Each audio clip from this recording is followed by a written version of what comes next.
এখন থেকে আপনার মোবাইল ফোনটিতে যে কোনো ব্যক্তি যে কোনো নাম্বার থেকে কল করার পর সেই কলটি অর্থাৎ তার সাথে বলা সমস্ত কথাগুলোই কিন্তু আপনার মোবাইল ফোনটিতে রেকর্ড হয়ে থাকবে।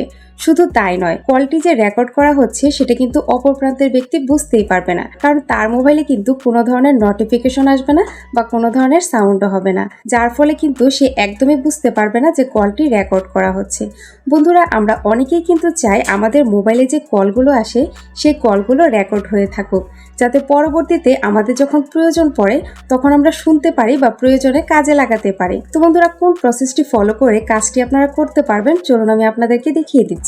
তার আগে আমার আইডিটিকে ফলো দিয়ে রাখতে পারেন, এরকম ইম্পর্টেন্ট ভিডিও আমার এখানে প্রতিনিয়তই আসে যা আপনাদের অনেক কাজে দিবে, আর ভিডিওটি আপনার পরবর্তীতে কাজে আসতে পারে, তাই ভিডিওটি আপনি আপনার টাইমলাইনে শেয়ার করে রাখতে পারেন। তো চলুন শুরু করা যাক। তো বন্ধুরা, কাজটি করার জন্য প্রথমেই আপনি আপনার মোবাইল ফোনের ডায়াল প্যাডে চলে যাবেন। এখন ডান পাশ উপরে আপনারা 3 ডট মেনু দেখতে পাচ্ছেন, আপনারা সেটিতে ক্লিক করে দিবেন। এখন এখানে 3টি অপশন চলে এসেছে। তো এখান থেকে আপনারা সেটিংস নামে যে অপশনটি দেখতে পাচ্ছেন এই অপশনটিতে ক্লিক করে দিবেন। ক্লিক করে দেওয়ার পর বন্ধুরা এখানে অনেকগুলো অপশন চলে এসেছে। তো এখান থেকে আপনারা কল রেকর্ডিং নামে যে অপশনটি দেখতে পাচ্ছেন, আমি এখানে রেড মার্ক দিয়ে দেখিয়ে দিয়েছি। তো আপনারা এই অপশনটিতে ক্লিক করে দিবেন। ক্লিক করে দেওয়ার পর প্রথমে এখানে একটি অপশন দেখতে পাচ্ছেন ডিলিট রেকর্ডিংস। তো আপনারা এই অপশনটিতে ক্লিক করে দিবেন। তো আপনাদের এখানে যদি 7 ডেজ, 14 ডেজ, 30 ডেজ এগুলো সিলেক্ট করা থাকে, তো আপনারা এখান থেকে কি করবেন, নেভার সিলেক্ট করে দিবেন। এখন আপনারা একটু নিচের দিকে চলে আসবেন। দেন এখানে অটোমেটিক কল রেকর্ডিং এ অটোমেটিক্যালি রেকর্ড আননোন নাম্বারস নামে আপনারা যে অপশনটি দেখতে পাচ্ছেন, এই অপশনটি কিন্তু এখানে ডিসেবল করা আছে। তো আপনারা এখান থেকে এই অপশনটিকে এনাবল করে দিবেন।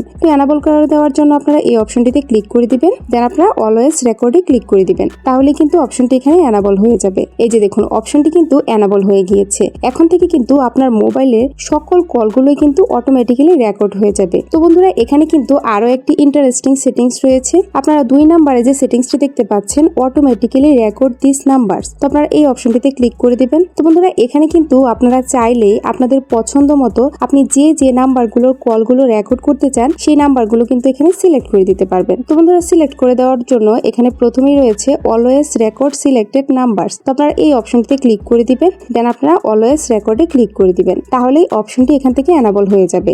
এই যে দেখুন, অপশনটি কিন্তু এখানে এনাবল হয়ে গেছে।